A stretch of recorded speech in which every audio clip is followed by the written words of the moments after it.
మనిషికి ఆశ అనేది ఎట్లుంటదుల్లా గింతంత ఛాన్స్ దొరికినా ఊకోరు ఆశను తీర్చుకుందామని. గసొంటిది ఇక లీడర్ల గురించి వేరే చెప్పాలనా? పదవి కోసం మనసు ఎంత తొక్కులాడుతుంది.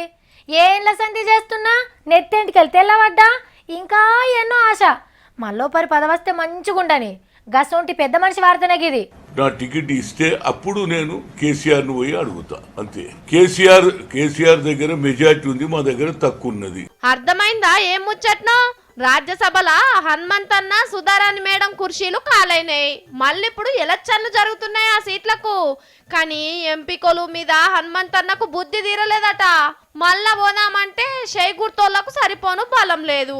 ఆగో గందుకే కేసీఆర్ సార్ను కలిసి సపోర్ట్ అడగాలి అనుకున్నాడు. కానీ కేసీఆర్ సారు వాళ్ళ మనసులో నిడిచిపెట్టి ఇంకొకరికి సపోర్ట్ చేస్తాడా? హనుమంతన్న ఆశల మీద నీళ్లు గుమ్మరిచ్చిండు. బంగారు తెలంగాణ కోసం ఏసీ కారెక్కిన ధర్మపురి సీనన్నకు టికెట్ ఇచ్చి రాజ్యసభకు పంపుతుండు. ఇక ఇంకో సీట్ల జాన్ జిగ్రీ దోస్తు కెప్టెన్ లక్ష్మీకాంతరావు సార్ను కూసబెట్టిండు. ఈ విధంగా పెద్ద మనిషికి మళ్ళా రాజ్యసభల పాదం మోపే భాగ్యం దక్కలేదు.